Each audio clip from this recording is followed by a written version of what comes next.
Hey, it's Alan Berg. Before we get into this episode, I'm starting something called Ask Me Anything. That's right. You submit your questions and they could become an entire episode or something that I answer at the end of an episode. To submit your questions, look for the red button at podcast.alanberg.com. That's right, podcast.alanberg.com. Click on the red button, submit your question, and maybe you'll hear it here on the podcast. Thanks.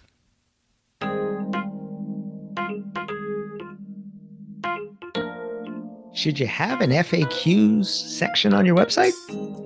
Listen to this episode for some ideas.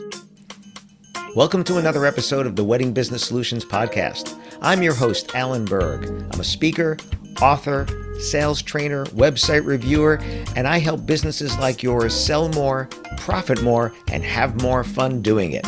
Enjoy this episode. Hey, it's Alan Berg. Welcome back to another episode of the Wedding Business Solutions Podcast. This is another Ask Me Anything, this time from Hunter, who asked the question, should you have an FAQ section on your website? So Hunter, thank you for reaching out. Thank you for filling this out. And just remember, any of you, if you want to suggest a topic or an Ask Me Anything, go to podcast.alanberg.com, just like Hunter did. Click the button there and put your submission in. So let's talk about this, Hunter, FAQ section. I think it's a really good idea to have it because it's a good way to bring up questions that they might be thinking and answer questions that they already have. But I want to caution you on this because there's a difference between putting your terms and conditions and putting FAQs. You want your FAQs to be questions and things they need to know now.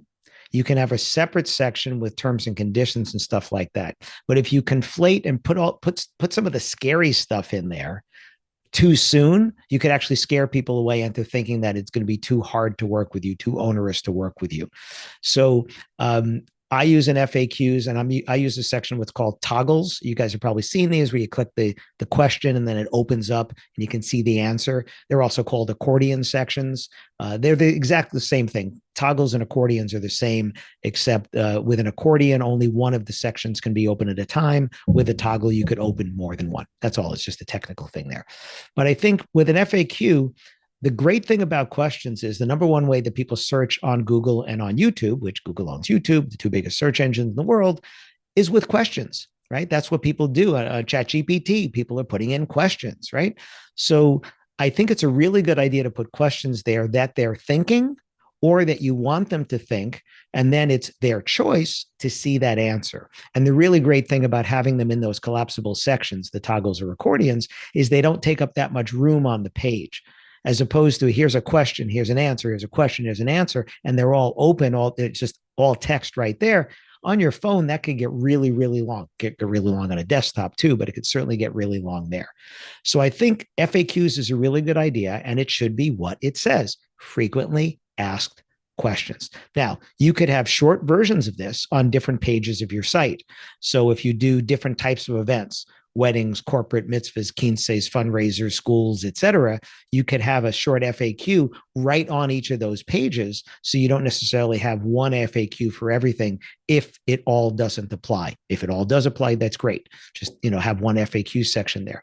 Having it on the page also could serve another purpose, that it could help your SEO, your search engine optimization, because those questions and answers are things that people could be searching for, plus they're using keywords, and that could actually add more content to the page. And if it's further down the page, it's not necessarily mucking up what they need to see first.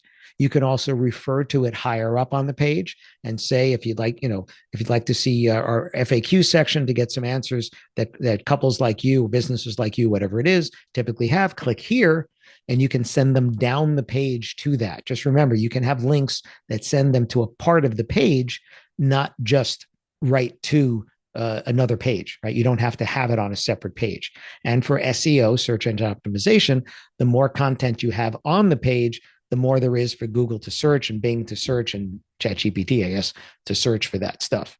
So is it a good idea? I think it's a really good idea. What should you have there? Just what the topic says. Frequently asked questions, the things they need to know in order to be able to reach out to you. Now, also important, in the answers, the answer could have a call to action. So the answer, like on my site, if you go to the mastermind page, I believe there's an FAQ there. It could be, how many people can I have in a mastermind? And then you open it, it'll tell you.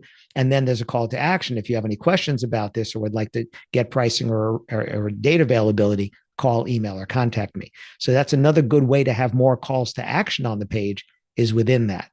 Another thing that you could do with that is use social proof. So you have the question, can you do whatever? And then inside you could have the answer and put social proof, a single line testimonial from someone who says basically that you did that for them, so that it's adding that social proof in context to what that question is. So Hunter, thanks for the suggestion. I think it's a really good idea to have FAQs on your site. Just don't make it too long. You can have more than one FAQ as long as they're showing the context of what it's about. And then in terms of terms and conditions, to me, that's not FAQs unless you want to make that one of the FAQs, which is where can I find your terms and conditions or contract terms and conditions? You can have that in there. I just wouldn't lead with that. I wouldn't lead with the negative stuff and the scary stuff. I would lead with the here's how we can help you stuff, the questions that they might have, and make it what it really is: frequently asked questions.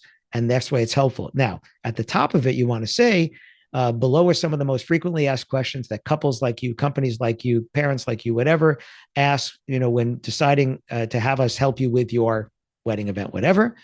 If you don't find your question below or still have a question or would like to check our availability and get pricing, call us, email us, and contact us. So put a call to action first, then put the FAQs, and then inside some of those answers of the FAQs, tell them to contact you for availability, for pricing, for more information, to get more details on whatever, or if there's a specific need or reason for that.